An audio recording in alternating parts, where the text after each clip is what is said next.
My dad cheated with my aunt and it shocked my mom to the hospital. Years later, he demanded I raise their kids, but my revenge shattered their lives. I'm 28, male, and this whole mess started about 3 years ago. But I guess I should explain some stuff first, so it all makes sense. We were basically what everyone would call the perfect family, at least on paper. My dad, Michael, 53, male, everyone calls him Mike, started this successful trade business right after marrying my mom, Grace. They had been married for 25 years. Mom comes from this big, tight-knit family in upstate New York. She's got 5 sisters and they used to be super close, like finishing each other's sentences close. Her younger sister, Tiffany, was always around when I was growing up. She was that cool aunt who'd sneak me extra dessert and cover for me when I did dumb teenage stuff. We lived in this nice house in San Jose, California, like not mega rich or anything, but comfortable. Dad's business really took off when I was around 10, and suddenly we were living pretty good. Family vacations to Hawaii every other year, new cars, that kind of thing. Mom was super involved with her volunteer work and ran these big community fundraisers that everyone in town knew about. Aunt Tiffany taught 4th grade at the local elementary school, and all the parents loved her because she was so good with the kids. Every single Sunday, no matter what, we'd have these massive family dinners. Like, everyone had to be there unless you were literally in the hospital. Dad would fire up his fancy Traeger smoker, the one he spent way too much money on but wouldn't admit it, and all my aunts would bring their special dishes.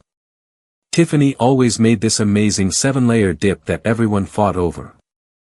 I remember this one Sunday, maybe 6 months before everything went down, when my cousin Lucas, Tiffany's kid, made some joke about how his mom was always texting someone these days. Tiffany got super weird about it and said it was just work stuff.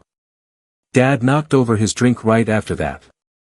I didn't get the signs back then, but the day it all blew up is burned into my brain forever. It was our annual 4th of July BBQ. Everyone was there. All my aunts, uncles, cousins, even some neighbors. We always did this huge cookout thing where people would come and go all day. Dad was acting weird the whole time. Kept checking his phone and walking away to take work calls, which was strange, 'cause like it's the 4th of July. What kind of service emergency is happening on the 4th of July? Tiffany was late, which was super weird for her, 'cause she's usually the first one to show up to help set everything up. When she finally got there, she was all flustered, saying there was traffic in our suburb. Sure. She put her phone down on the table to help carry some food out. And that's when it happened. My cousin Lucas, who was 16 at the time, grabbed what he thought was his phone. They had the same green Samsung case. He was going to show his girlfriend some YouTube short or whatever. But when he opened it, man, there they were. Hundreds of messages between my dad and Tiffany. Not just normal messages either, like explicit stuff, pictures, plans to meet up. Messages about how they were meant to be together and how they'd figure out a way to tell everyone soon. Lucas just lost it, started screaming at his mom right there in the backyard. Everyone came running to see what was wrong, and he just held up the phone and started reading messages out loud. I've never seen anything like what happened next. My cousins were yelling. My aunts were crying. My Uncle David, Tiffany's husband, looked like he was going to throw up. I just stood there frozen, watching this nightmare unfold in real time. I didn't ever think my dad would go this far. I mean, he and my mom had been my rock, my safety net, the one thing I thought I could always count on. But now, my hands were trembling so badly, I had to shove them in my pockets. And this strange detached feeling washed over me, like I was watching someone else's family fall apart on a TV screen rather than witnessing my own world crumble. The worst part wasn't even the screaming or crying. It was those few seconds of dead silence after Lucas finished reading the last message. Then Tiffany let out this sound. Something between a laugh and a sob, and everything just exploded. That's when it hit me. Really hit me deep in my gut. Our family was never going to be the same after this moment. Some things you just can't put back together once they break. And my mom, God, my mom just stood there like completely frozen. She had this plate of barbecue baked beans in her hands and she just kept holding it, staring at nothing while Tiffany tried to grab the phone from Lucas. The baked beans just slowly slid off the plate and nobody even moved to clean it up. That's what I remember most clearly. This glob of baked beans just sitting there in the grass while my entire family imploded. Dad tried to say it wasn't what it looked like. Classic, right? But then Tiffany started crying and saying they didn't mean for it to happen. They just fell in love and didn't know how to tell anyone. Tiffany even had the audacity to say right in front of everyone, including Mom, that she and Dad had a real connection a long time ago that just couldn't be denied. I still remember the sound Mom made. It wasn't even really a cry or a scream, just this weird gasping noise like someone had just pushed her underwater. Then she just turned around, walked inside, went to her room, and locked the door.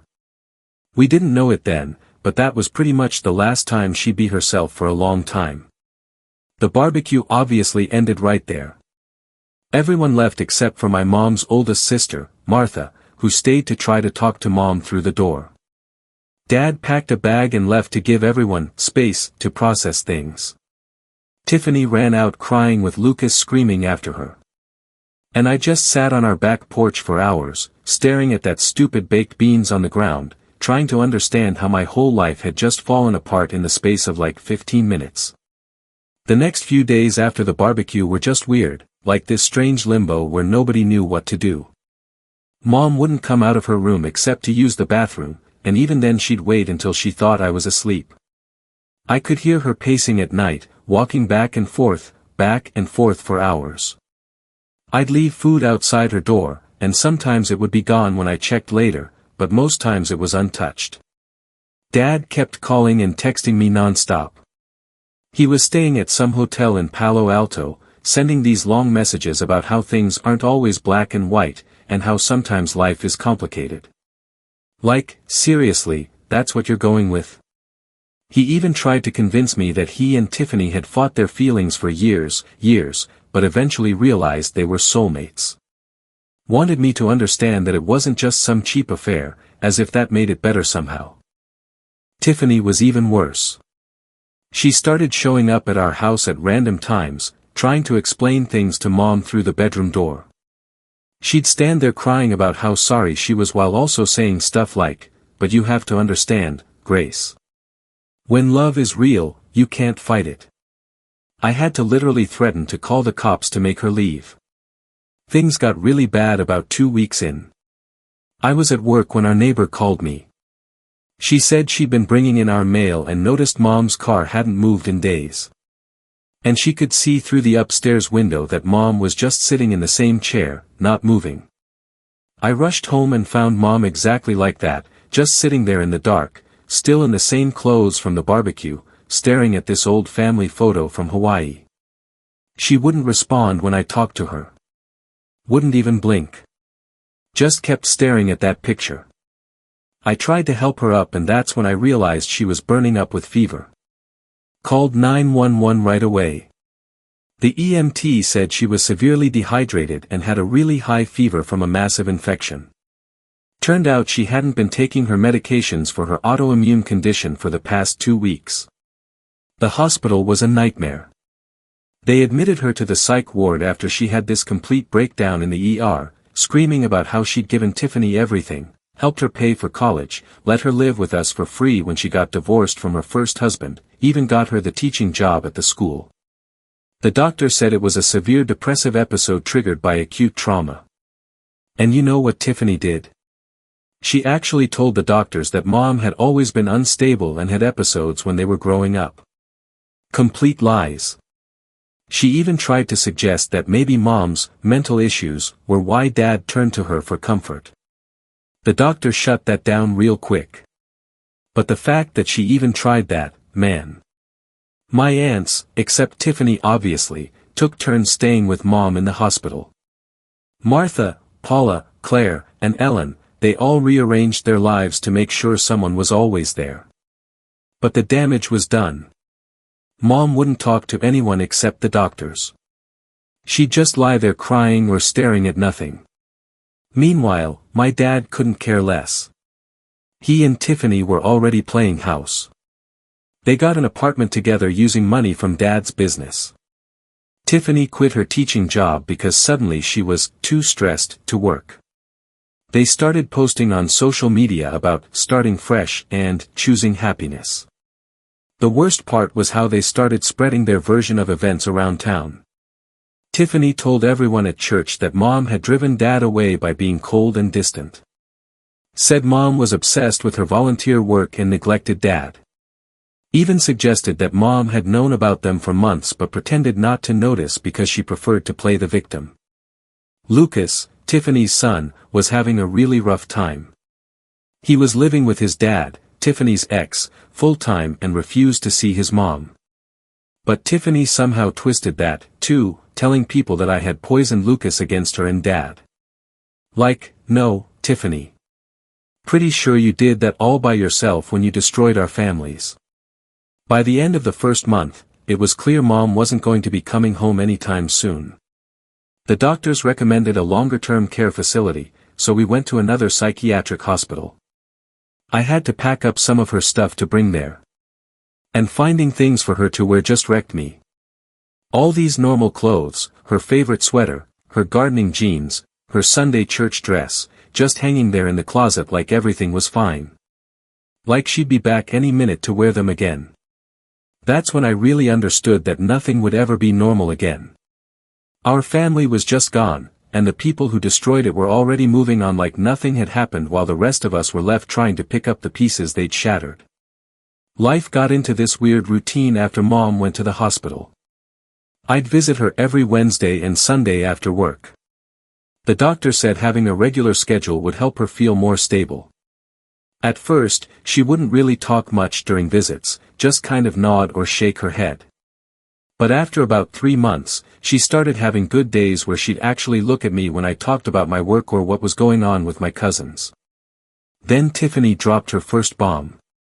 She posted this whole thing on Facebook with a picture of a sonogram. Not just pregnant with twins. The post was all about God's blessings and love finding a way and how she and Dad were over the moon excited. She tagged like everyone we knew, including Mom's sisters and some of Mom's friends from church. Who does that? I found out later from my cousin Anna that Tiffany had actually gone off her birth control months before the affair came to light. She told Anna she was hoping for an accident, because she thought a baby would make Dad leave Mom. Guess she got her wish and then some.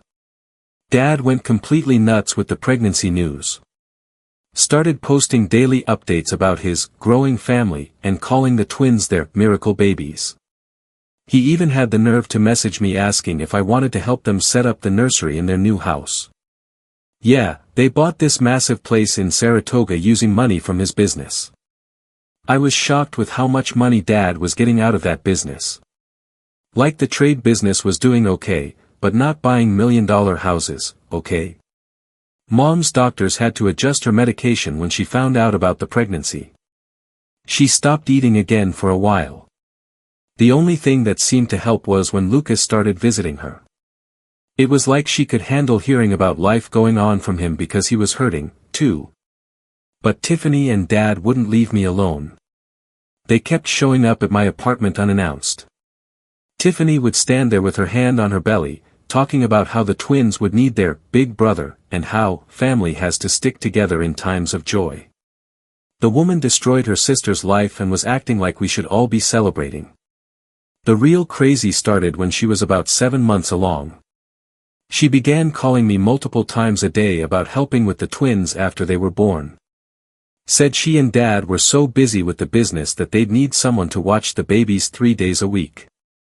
When I didn't answer her calls, she'd email me these long guilt trips about how children are innocent, and how I was punishing babies for adult problems. Then the twins were born, Abby and Adam.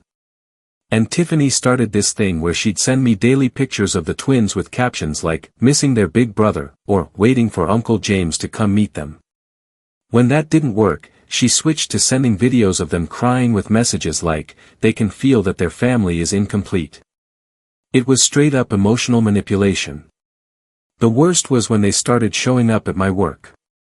Tiffany would come with the twins during my lunch break, crying in the lobby about how expensive daycare was and how they needed family help. My coworkers were super uncomfortable. My boss even offered to call security a few times, but I worried that would just make everything messier. Dad tried a different approach. He started talking about making me a partner in his business, saying he needed someone he could trust to help manage things while he focused on his new family. Said he'd give me a 25% stake if I agreed to come work with them and be there for the twins. Looking back, that offer makes me laugh now, considering what I know about the business. They even recruited people to pressure me. Tiffany would tell people at church that I was refusing to acknowledge my own siblings and that I was letting jealousy poison my relationship with innocent children. Some church ladies actually came to my apartment to counsel me about forgiveness and family obligations. I had to switch to a different grocery store because I kept running into these people who tried to lecture me. The thing that really got me, though, was when Tiffany started comparing herself to Mom. She'd say stuff like, I'm being a better mother than Grace ever was, and at least I'm emotionally available for my children. She even told people that the twins were lucky not to have Mom in their life because they deserve better than her instability. I was absolutely disgusted by her audacity. By the time the twins were 6 months old, Tiffany and Dad had this whole fantasy worked out. They wanted me to take the twins every weekend so they could have couple time. Said it would be good practice for when I had my own kids. Tiffany even started telling people she was saving a room in their house for me. Like she actually thought I'd want to be part of their messed up little world. I kept thinking about Mom sitting in her hospital room doing group therapy and taking her meds and slowly trying to rebuild herself while these two played happy family with the proof of their betrayal. That's when I really started paying attention to Dad's business records. Not because I was planning anything yet. I just needed something concrete to focus on besides their constant emotional blackmail. So, I started looking into the business stuff just to distract myself from all the twin drama. But man, I had no idea what I was about to uncover. Back in college, I'd helped Dad with the books during summer breaks, mostly doing basic data entry and filing stuff. I remembered seeing some weird things, but never really thought much about it. I was just a dumb college kid happy to make some extra money. But now, looking at everything with fresh eyes, things weren't adding up, like literally not adding up. I started noticing these patterns in the invoices. They'd have jobs listed for way more materials than what would actually be needed for that type of project. There were also these weird subcontractor companies that kept showing up in the records. I googled them and found nothing. Like absolutely nothing. No websites, no business registrations, nothing. But Dad's company was apparently paying them hundreds of thousands of dollars for work. I still had access to most of the company's digital records from when I helped set up their network. Dad never was good with computers and apparently never bothered to revoke my access. Started downloading everything I could find. Bank statements, invoices, payroll records, everything. The more I dug, the worse it got. Found these super sketchy email chains between Dad and some guy named Scott about running it through the usual channels, and keeping the paperwork clean. They were talking about cash payments to workers who definitely weren't legal residents. Dad was paying them way below minimum wage and pocketing the difference between that and what he charged clients. But then I found this spreadsheet I found buried in some random folder. It was basically a second set of books showing the real numbers versus what was being reported to the IRS. Apparently, Dad had been underreporting income by millions of dollars over the years. He had this whole system of fake companies set up to make it look like he was paying for services and materials, but the money was actually just going back into his own accounts. Remember that fancy house they bought? Yeah. Turns out they used some of that hidden cash for the down payment. Tiffany's name wasn't even on the deed, probably because Dad knew putting her name on it would make it easier to trace the money. I also found emails between Tiffany and Dad from before everything came out, talking about how they could use the business to start their new life. She was actually helping him move money around. Even before she officially started working there were these long email chains about setting up new bank accounts and transferring funds around. The whole time I was finding this stuff, they were still trying to force me to be part of their lives. Tiffany would send these long texts about how the twins were growing so fast and how I was missing precious moments. Meanwhile, I'm sitting there looking at evidence that she helped Dad steal millions of dollars. The more I dug, the more obvious it became that this wasn't just some small-time tax evasion. This was a whole system of fraud that Dad had been running for years. He had fake employees on the payroll, was laundering money through shell companies, and was probably putting people in danger with all the corner cutting on building materials. What really got me was finding out that he'd started ramping up the fraud right around the time he started seeing Tiffany. Like he knew he'd need extra cash to set up his new life with her. So, he just started stealing more. There were these huge spikes in material costs that coincided with him buying Tiffany jewelry or taking her on weekend trips that Mom didn't know about. I started keeping a detailed log of everything I found. Downloaded copies of all the bank statements showing the transfers between accounts. Found these sketchy offshore accounts that Dad had set up. He was moving money through them, trying to hide it from taxes. All this time, I'd been visiting Mom at the psychiatric hospital, watching her slowly try to put herself back together, and these two were not only living it up on fraud money, but planning to steal even more. That's when I realized I couldn't just sit on this information anymore. They needed to face consequences for once in their lives. I spent like a week just sitting on all this evidence, trying to figure out what to do with it. Part of me wanted to just anonymously send it all to the IRS and wash my hands of it, but I knew that wouldn't be enough. These people needed to know exactly who had brought them down and why. The final straw came on this random Tuesday morning. I was getting ready for work when Tiffany showed up at my apartment at 7 a.m. Didn't even text first. She had the twins with her, both crying, and just pushed her way inside as soon as I opened the door. She looked like a mess, hadn't even brushed her hair, and started going on about how their nanny had quit without notice. Probably because they weren't paying her properly. She needed me to take the twins for the next 3 days because she and Dad had this super important meeting with potential investors. When I said no, she literally sat down on my couch and refused to leave. Started crying about how they were struggling with the business because nobody wants to help family anymore, and how the twins needed stability. The whole time she's talking, I'm looking at these two babies who had no idea their whole life was built on lies. I told her she needed to leave. That's when she pulled out her phone and called Dad, putting him on speaker. He started going off about how I was betraying the family and how Mom would be so disappointed in me for not helping my siblings. That was it. That was the moment I snapped. I walked over to my desk, pulled out one of the hard drives where I'd saved everything, and just held it up. Told them I knew everything about the business, the fake companies, the money laundering, the bribes, all of it. Tiffany's face went completely white.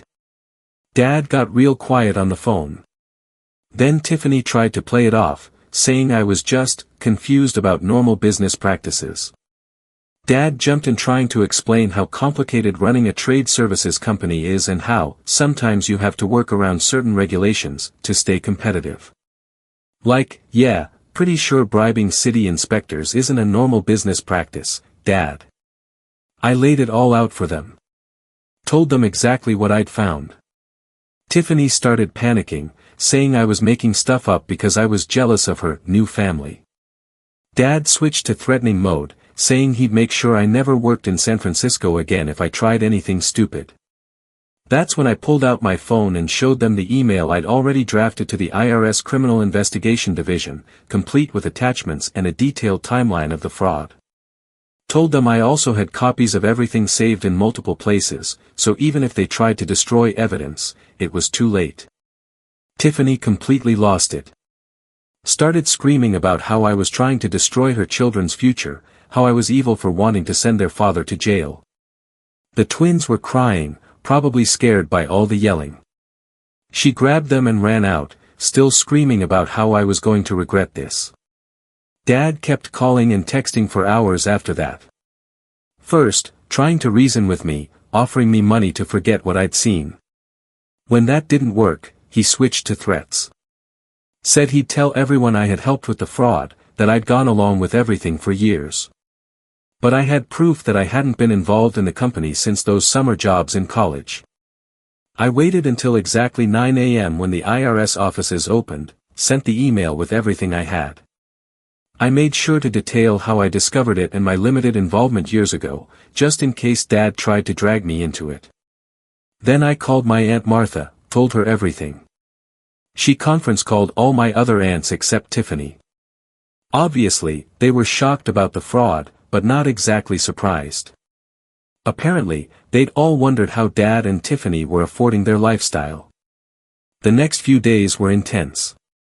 The IRS responded pretty quickly, wanting to set up an interview.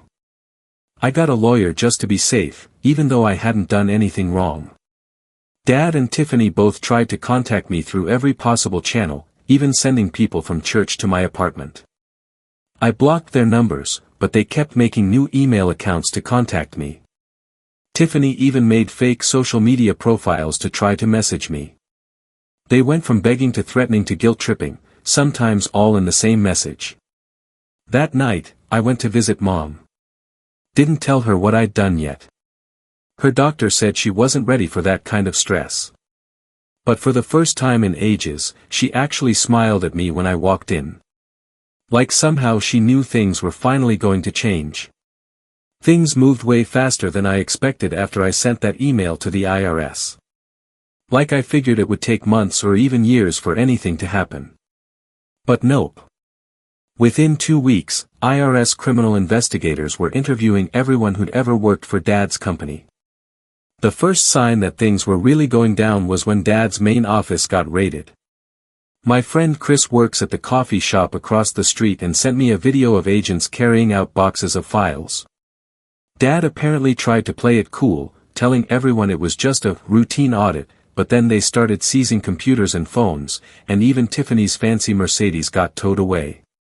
The investigators found way more stuff than I even knew about. Turns out Dad had been running this whole side operation where he'd buy up properties through shell companies, use his trade business to renovate them super cheap while charging premium prices on paper, and then sell them for huge profits that he never reported. The whole thing started falling apart when one of Dad's foremen decided to cooperate with the investigation. This guy Jose had been keeping his own records of all the shady stuff going on, probably his insurance. He had details about the cash payments to undocumented workers, the kickbacks from suppliers, everything.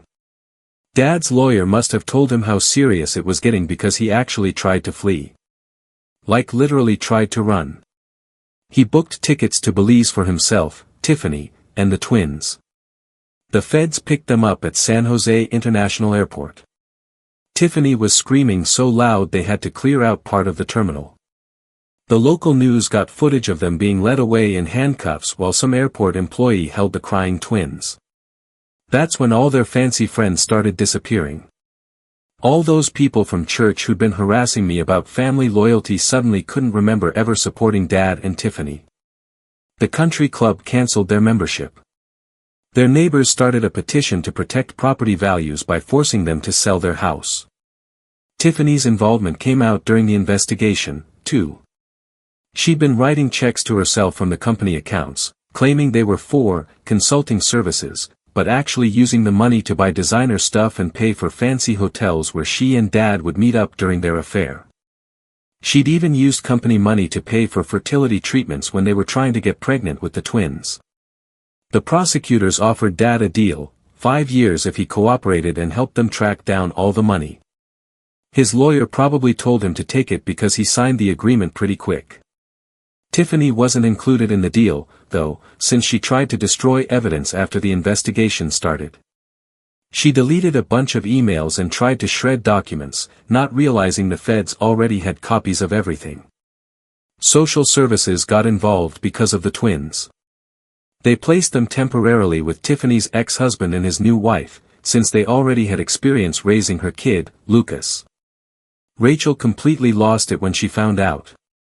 My dad's trade business obviously went under. All the legitimate employees lost their jobs, which I feel bad about, but the investigation found that most of the recent employees were actually just names on paper. Dad was claiming salaries for people who didn't exist and pocketing the money. They seized pretty much everything from them: the house, Tiffany's car, their vacation place in Lake Tahoe, all their bank accounts. The only reason the twins still had clothes and toys was because Lucas's stepmom, yeah, Tiffany's ex, got married, went to the house before it was seized and packed up their stuff. So, while Dad was sitting in federal prison, and Tiffany was dealing with her own legal mess, the real drama was happening in our extended family and community.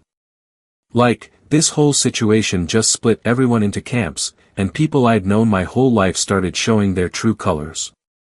My cousin Anna from Mom's side started this private Facebook group for family healing, or whatever. It turned into this whole war zone. Tiffany somehow got added to it and started posting these long rants about how everyone was abandoning her in her time of need, and how her children were suffering without their family support system. The thing is, the twins were actually doing really well with Tiffany's ex and his wife Jessica. Jessica's a child therapist, so she knew how to help them adjust. Lucas was even starting to bond with his half-siblings, which was pretty amazing considering how he felt about the whole situation at first. But Tiffany couldn't handle seeing her ex-husband raise her kids again. She started telling everyone that Jessica was trying to replace her as the twins' mother. She even tried to report them to CPS with some made-up stories about neglect.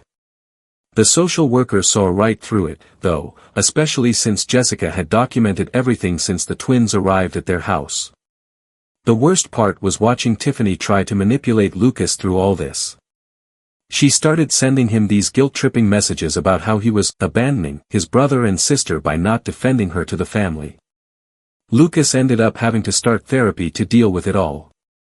His dad finally got a court order to make Tiffany stop contacting Lucas directly. Then there were all these random people coming out of the woodwork claiming Dad or Tiffany owed them money. Like this guy showed up at my apartment saying Dad had promised to invest in his startup. Another woman said Tiffany had taken money from her to invest in the plumbing business. Turns out they've been running this whole scam, getting investments from people at church. The hardest part isn't even the logistics of it all. It's watching how this has fundamentally changed who we are as people. Mom's doing better in therapy, but there's this heaviness to her now that wasn't there before. The doctors say that's normal. That healing doesn't mean returning to who you were before the trauma. It means learning to live with what happened and building something new from the pieces left behind. I don't know what our family looks like moving forward. The old version of us is gone, shattered beyond repair. But maybe that's okay. Maybe we can build something stronger from the ashes of what they burned down. Something that doesn't include people who could hurt their own family this deeply and still expect us to just get over it. The irony is, Dad always taught me about consequences, about owning up to your mistakes and facing what you've done. I guess now he's finally learning that lesson himself, one prison day at a time. As for me, I'm focused on Mom's recovery and letting the legal system do its job. Some people don't deserve a second chance to burn down your life. First off, I should say that Dad's sentence could have been extended because they kept finding more issues with his business dealings. He was supposed to have another hearing next month about some new evidence they found, but that's not happening now. 3 days ago, they found him in his cell. Well, the official statement says it was self-inflicted. I'm still trying to wrap my head around it. The guard who found him said there was a letter, but I haven't read it yet. Not sure if I want to. Tiffany's completely lost it. She showed up at my apartment at 3 a.m. screaming that I did that to him. She kept yelling about how I destroyed our family and how I'll have to live with this forever. I just stood there, letting it all sink in. I honestly don't know how to feel. Like, should I be sad, angry, relieved? He was still my dad, but also the person who destroyed my mom's life and stole millions of dollars. The person who destroyed the lives of all of us after choosing to have an affair with my aunt and then expected everyone to just be okay with it. The person who tried to make me feel guilty for not wanting to play happy family with their affair babies. Mom's reaction was unexpected. When I told her, she just got really quiet and then said, "I forgive him. Not for my benefit or his," she said, "but for herself." Said carrying around anger wasn't helping her heal. Her doctors say this is actually a really positive development for her recovery. The twins are still with Tiffany's ex and Jessica. Tiffany's facing her own legal troubles, looking at 2 to 3 years minimum, so they'll probably stay there. Lucas has been amazing with them. Actually says they shouldn't have to pay for what their parents did. Mom's doctors are monitoring her closely to make sure this doesn't trigger a setback, but she seems stronger than anyone expected. She's even talking about maybe coming home soon. Says she wants to reclaim her life. Tiffany's still facing charges for her role in the business fraud. Her lawyer tried to use Dad's death to get sympathy from the judge, but the prosecutor has emails proving she was actually the one who came up with some of their schemes. Does feeling relieved make me a terrible person?